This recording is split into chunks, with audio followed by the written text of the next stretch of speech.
लिंगराज करने का होने के बाद अप्पू गौड़ा उन्होंने स्वामी आंदोलन दोनों प्रेस मीट करे थे। उसके काउंटर में कल मैं जवाब दिए। मैं सीधा सीधा उन्होंने क्या बोले और ಏನು ಹೇಳಿದ್ರು, ತಾಕತ್ತಿದ್ರೆ ತಾವು ಸಿ ಬಿ ಐಗೆ ಒಪ್ಪಿಸ್ಲಿ ಅಲ್ಲಂ ಪ್ರಭು ಪಾಟೀಲ್ ಅಂತ ಹೇಳಿದ್ರು. ತಾಕತ್ತು ನನ್ನ ಬಲ್ಲಿದೆ ಅಂಥೇಳಿ ನಾನು ಸಿ ಬಿ ಐಗೆ ಒಪ್ಪಿಸ್ತೀನಿ. ನಿಮ್ಮದೇ ಸರ್ಕಾರ ಮಹಾರಾಷ್ಟ್ರದಲ್ಲಿ ಕಾಂಗ್ರೆಸ್ ಸರ್ಕಾರ ಇಲ್ಲ, ನಿಮ್ಮದೇ ಸರ್ಕಾರ ಇದೆ. ತಾವು ಕೂಡ ಏನಪ್ಪ ಅಂದ್ರೆ ಸಿ ಬಿ ಐಗೆ ಒಪ್ಪಿಸಿ ಸಂಪೂರ್ಣ ತನಿಖೆ ಮಾಡಲಿ. ಲಿಂಗರಾಜ್ ಕಣ್ಣಿ ಯಾವ ಗಾಡಿ ತೊಗೊಂಡು ಹೋದ, ಎಷ್ಟು ಲೋಡ್ ಏನಪ್ಪ ಅಂದ್ರೆ ಮಾರ್ಯಾನ, ಯಾರ್ಯಾರಿಗೆ ಮಾರ್ಯಾನ, ಎಲ್ಲಿ ತಂದು ಮಾರ್ದ, ಸಂಪೂರ್ಣ ತನಿಖೆ ಆಗಲಿ ಅಂತ ನಾನು ಸಿ ಬಿ ಐಗೆ ನಾನು ಬರಿತೀನಿ. ನೀವು ಬರೆದು ನೀವು ನಿಮ್ಮದೇ ಸರ್ಕಾರದ ಎಂಕ್ವೈರಿ ಮಾಡಿಸ್ರಿ, ಕರ್ನಾಟಕ ಸರ್ಕಾರಕ್ಕೂ ಬರ್ತೀನಿ ಅಂತ ಹೇಳಿದ್ದೀನಿ ನಾನು. ಅದ್ರ ಬಿಟ್ಟು ಬೇರೆ ಏನು ಹೇಳಿಲ್ಲ. ನಿಮ್ಮ ಆತ್ಮಗೌರವದಿಂದ ನೀವು ಒಂದು ಡ್ರಗ್ ಮೆಡಿಕಲ್ ಶಾಪ್ ನಡೆಸ್ತೀರಿ, ನಿಮ್ಮ ಆತ್ಮಸಾಕ್ಷಿಯಾಗಿ ನೀವು ಮನಮುಟ್ಟಿ ನೋಡಿಕೊಳ್ಳ್ರಿ ಅಷ್ಟೇ ನಾನು ಹೇಳಿದ್ದೀನಿ. ಯಾವುದೇ ದುರುದ್ದೇಶದಿಂದ ಯಾವುದೇ ಅಪಾದನೆ ಮಾಡಿರ್ತಕ್ಕಂಥ ಪ್ರಶ್ನೆನಿಲ್ಲ. ನಾನು ಲೂಸಾಗಿ ಮಾತಾಡೋನಲ್ಲ. ಆದರೆ ನಮ್ಮ ಮಾತಿಗೆ ಇವತ್ತು ಮತ್ತೊಂದು ಪ್ರೆಸ್ ಮೀಟ್ ಮಾಡಿದ್ದಾರೆ. ಅದರಲ್ಲಿ ಮೊದಲೇ ಕಿವಿ ಹೋಗಿದೆ ಅಂಥೇಳಿ ನನ್ನ ವೈಯಕ್ತಿಕವಾದಂಥ ಪರ್ಸ್ನಲ್ ಕೌಂಟ್ರ್ ಮಾಡಿರ್ತಾನೆ. ಇದು ಭಾಳ ಇದು ಅವೈಜ್ಞಾನಿಕವಾದಂಥ ಮಾತುಗಳನ್ನು ಆಡಿದ್ದಾನೆ. ಯಾಕಂದರೆ ಇವತ್ತು ನಾನು ಶಾಸಕನನ್ನು ಮಾಡೀನಿ. 2 ಲಕ್ಷ ಜನ ಮತದಾರರ ಗೌರವವನ್ನು ಕಾಪಾಡ್ತಕ್ಕಂಥ ಕೆಲಸ ಅವ್ರ ಆಶೀರ್ವಾದದಿಂದ ನಾನು ಶಾಸಕನಾಗಿದ್ದೇನೆ.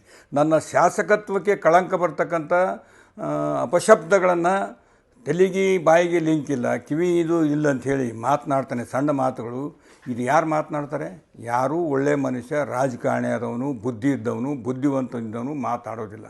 ಯಾರು ತಲೆ ಕೆಟ್ಟಿರ್ತದೆ, ಯಾರು ಹುಚ್ಚಿರ್ತಾರೆ, ಪಾಗಲಿರ್ತಕ್ಕಂಥ ಜನ ಮಾತನಾಡಿದ್ದಾರೆ. ಇದು ಸರಿಯಲ್ಲ. ಇವರ ವ್ಯಕ್ತಿತ್ವ ಏನಪ್ಪ ಅಂದ್ರೆ ಎತ್ತಿ ತೋರಿಸೋ ಜನರಿಗೆ ನನಗೆ ಮಾಡಿರ್ತಕ್ಕಂಥ ಅಗೌರವ ಅಲ್ಲ, ನನ್ನನ್ನು ಆರಿಸ್ತಿರ್ತಕ್ಕಂಥ ಜನ ಇಡೀ ಕ್ಷೇತ್ರ ಜನಗೆ ಅಗೌರವ ಮಾಡ್ದಂಗೆ ಆಗ್ತದೆ. ಅದನ್ನು ತಿಳ್ಕೊಂಡು ಮಾತನಾಡಲಿ. ಮತ್ತೊಂದು ಕೆಲವೊಂದು ಸಣ್ಣ ಪುಟ್ಟ ವಿಷಯಗಳ ಬಗ್ಗೆ ಮಾತನಾಡಿದರೆ ನಮ್ಮ ಹಳೆಯನನ್ನು ತಂದಂಥೇಳಿ 20 ವರ್ಷಗಳ ಹಿಂದೆ ನನ್ನ ಮಿತ್ರ ಅವರ ತಂದೆ ಚಂದ್ರಶೇಖರ್ ಪಾಟೀಲ್ ಶಾಸಕರಿದ್ದಾಗ ಅವನನ್ನು ಇಲ್ಲಿ ಎ ಇ ಅಂಥೇಳಿ ತೊಗೊಂಡಿದ್ರು. ಅವ್ರ ತಾಯಿಯವರು ಕೂಡ ಇಲ್ಲೇ ಎ ಇ ಅಂತ ತೊಗೊಂಡಿದ್ರು. ಇವನ ಕಾಲಕ್ಕೂ ಕೂಡ ಅವನು 5 ವರ್ಷ ಕೆಲಸ ಮಾಡಿದ್ದಾನೆ. ಒಂದೇ ಒಂದು ವರ್ಷ ಏನಪ್ಪ ಅಂದ್ರೆ ಮಕ್ಕಳ ವಿದ್ಯಾಭ್ಯಾಸ ಬೆಂಗಳೂರು ಹೋಗಿ ಅವನು ವೇಕೆಂಟ್ ಇದ್ದಲ್ಲಿ ಅಲ್ಲಿಂದ ಏನಪ್ಪ ಅಂದ್ರೆ ಪೋಸ್ಟಿಂಗ್ ಕೊಡೋ ಹೊತ್ತಿಗೆ ಕೊಡ್ತಾರೆ. ಏನು ಯಾರೂ ಅವ್ನು ರಿಟೈರ್ ಆಗಿ ಹೋಗಿದ್ದಾನೆ. 1 ವರ್ಷ ಆಯ್ತು ರಿಟೈರ್ ಆಗಿ. ಅವನು ಈಗಾಗಲೇ ರಿಟೈರ್ ಆಗಿ ಹೋಗಿದ್ದಾನೆ. ಒಂದೇ ವರ್ಷ ಇದ್ದು ನಾ ಬಂದಮೇಲೆ ಅವನು ಮಾಶೆಟ್ಟಿ ಅಂತಕ್ಕಂಥವ್ನು ಕೂಡ ರಿಟೈರ್ ಆಗಿದ್ದಾನೆ. ಅವನು ಎಂಜಿನಿಯರ್ ಅಂತೇಳಿ 4 ಜನ ಎಮ್ ಎಲ್ ಎಗಳು, Ajay Singh, B R Patil, M I Patil, ನಾವು ಖನಿಜ ಫಾತಿಮಾ 5 ಜನ ಕೂಡ ಸಹಿ ಮಾಡಿಕೊಟ್ಟಿದ್ದೆವು. ಕಾರಣಾಂತರಗಳಿಂದ ಆಗಲಿಲ್ಲ. ಲ್ಯಾಂಡ್ ಆರ್ಮಿಗೆ ಹಾಕಿದ್ರು. ಅವನು ಲ್ಯಾಂಡ್ ಆರ್ಮಿಗೆ ಕೆಲಸ ಮಾಡಿ ಒಳ್ಳೆಯ ಹೆಸರು ತೊಗೊಂಡೇನಪ್ಪ ಅಂದ್ರೆ ಅವನು ಕೂಡ ಮನೆಗೆ ಹೋಗ್ಯಾನ ರಿಟೈರ್ ಆಗಿ. ಆ ಪ್ರಶ್ನೆನಿಲ್ಲ. ನನ್ನ ಮಗನ ಬಗ್ಗೆ ಮಾತನಾಡಿದ್ದಾನೆ. ಟಿಪ್ಪರ್ದು ಕೂಡ ಕೋರ್ಟಿಗೆ ಹೋಗಿ ಕೋರ್ಟ್ ಇದು ನಿರ್ದೋಷಿ, ಸಂಬಂಧ ಇಲ್ಲ, ಇವರು ಯಾವುದೇ ರೀತಿಯಿಂದ ಅಪರಾಧ ಮಾಡಿಲ್ಲ, ನನ್ನ ಸ್ವಂತ ಊರಲ್ಲಿ ನನ್ನ ಹೊಲದ ಕೆಲಸಕ್ಕೆ ಹೋಗಿರ್ತಕ್ಕಂಥ ಟಿಪ್ಪರ್ ಹೊಡೆದಿದೆ ಅಂತೇಳಿ ಕೋರ್ಟ್ ಆದೇಶ ಮಾಡಿದೆ. ನಾನಲ್ಲ ಹೇಳ್ತಾ ಅದನ್ನು ಕೂಡ ಎಲ್ಲ ಪ್ರಶ್ನೆಯನ್ನು ತೋರಿಸಿದ್ದೀನಿ. ಅದರ ಬಗ್ಗೆ ಕೂಡ ಅಪಾದನೆ ಮಾಡಿದ್ದೇನೆ. ಇದನ್ನು ಸುಳ್ಳು ಅಪಾದನೆ ಮಾಡ್ತಕ್ಕಂಥದ್ದು ಸರಿಯಲ್ಲ. ಇನ್ನೇ ನಾನು ನನ್ನ ಮಕ್ಕಳ ಮೀಟಿಂಗ್ ಎಲ್ಲಿ ಮೀಟಿಂಗ್ ತೊಗೊಂಡ್ರು? ಒಂದು ಪುರಾವೆ ಬೇಕಲ್ಲ. ಎಲ್ಲಾದರೂ ಮೀಟಿಂಗ್ ತೊಗೊಂಡು ಸಭೆ ಮಾಡಿರ್ತಕ್ಕಂಥದ್ದು. ನಾನು ಸಭೆಗೆ ಇವತ್ತು ನನಗೆ ಸಾಗಲಿ ಎಷ್ಟೋ ಮುಂಜಾನೆಯಿಂದ ಶುರುವಲ್ಲಿ ನಾನು ಅಟೆಂಡ್ ಮಾಡ್ತೀನಿ, ಸಭೆಗಳು ಮಾಡ್ತೀನಿ, ಮೀಟಿಂಗ್ ತೊಗೋತೀನಿ. ನನ್ನ ಮಕ್ಕಳು ಸಭೆ ನಡೆಸ್ತಕ್ಕಂಥದ್ದು, ಕಾರ್ಬಾರ್ ಮಾಡ್ತಕ್ಕಂಥದ್ದು ನೀನು ಮಾಡಿದ್ದಿ. ನನ್ನ ಮಿತ್ರ Chandrashekhar Patil M L A ಇದ್ದಾಗ ಕೂಡ ನೀನೇ ಕಾರ್ಬಾರ್ ಮಾಡಿದ್ದಿ. ಮಾತಾಯಿ ಅವ್ರ ತಾಯಿಯವರು ಕೂಡ ಎಮ್ ಎಲ್ ಎ ಇದ್ದಾಗ ನೀನೇ ಕಾರ್ಬಾರ್ ಮಾಡಿದ್ದಿ. ಅದು ನಿನ್ನಿಂದ ಬಳವಳಿ ಬಂದಿರತಕ್ಕಂಥದ್ದು, ನನ್ನ ಇದರಲ್ಲಿ ಇಲ್ಲ. ಅದು ಮತ್ತೊಬ್ಬರಿಗೆ ಮಾತನಾಡಬೇಕಾದ್ರೆ ನಿನ್ನ ಆತ್ಮಸಾಕ್ಷಿಯಾಗಿ ನಾನು ನಮ್ಮ ತಂದೆ ತಾಯಿಯ ಎಮ್ ಎಲ್ ಎ ಇದ್ದಾಗ ನಾನು ತಿರುಗಾಡಿದ್ದೀನಿಲ್ಲೋ ಮಾಡಿದಿಲ್ಲ ಅಂತ ನಿನ್ನ ಆತ್ಮಕ್ಕೆ ಕೇಳಿಕೊಂಡು ಮಾತನಾಡು. ಸುಮ್ಮನೆ ಹುಚ್ಚನಂತೆ ಮಾತನಾಡೋದು ಒಳ್ಳೆಯದಲ್ಲ, ಇದು ಶೋಭೆ ಅಲ್ಲ.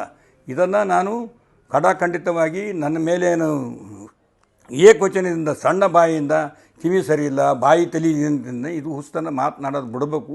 ವೈಯಕ್ತಿಕವಾಗಿ ರಾಜಕೀಯದಲ್ಲಿ ಇಂಥ ದ್ವೇಷದ ಮಾತುಗಳನ್ನು ಆಡಬಾರ್ದು. HSDP ತನಿಖೆ ಮಾಡು ತನಿಖೆ. ಯಾರು ಮಾಡಿದ್ರೆ ನೀನು 1921ರಲ್ಲಿ ಪ್ರಾರಂಭ ಆಗಿರ್ತಕ್ಕಂಥ 2021ರಲ್ಲಿ ಪ್ರಾರಂಭ ಆಗಿರ್ತಕ್ಕಂಥ ಟೆಂಡರ್ ಆಗಿರ್ತಕ್ಕಂಥ ಕೆಲಸ ಇನ್ನೂ ಮುಗಿದಿಲ್ಲ. ನಾನು ಬಂದ ಮೇಲೆ HSDP 10 ತಿಂಗಳಲ್ಲಿ ಬಂದರೆ ಕೆಲಸ ಪ್ರಾರಂಭ ಮಾಡಿ ಮುಗಿಸಿದ್ದಾರೆ. ಕೆಲಸ ಕೂಡ ಅರ್ಥ ತಿಳ್ಕೊಂಡು ಮಾತನಾಡಲಿ. ಸುಮ್ಮನೆ ಯಾರಿಗೇನಪ್ಪ ಅಂದ್ರೆ ಯಾರಾದರೂ ಟೆಂಡರ್ ತೊಗೋತಾರೆ, ಕಾಂಟ್ರಾಕ್ಟ್ ಕೊಡ್ತಾರೆ. ನನ್ನ ಕೆಲಸ ಅಲ್ಲದು ಟೆಂಡರ್ ತೊಗೊಳ್ತಕ್ಕಂಥದ್ದು, ಕೊಡ್ತಕ್ಕಂಥದ್ದು. ಇದನ್ನು ಸುಮ್ಮನೆ ಏನಪ್ಪ ಅಂದ್ರೆ ಅಪಾದನೆ ಮಾಡ್ತಕ್ಕಂಥದ್ದು ಸರಿಯಲ್ಲ ಅಂತ ಹೇಳಿ ನಾನು ಹೇಳ್ತೀನಿ.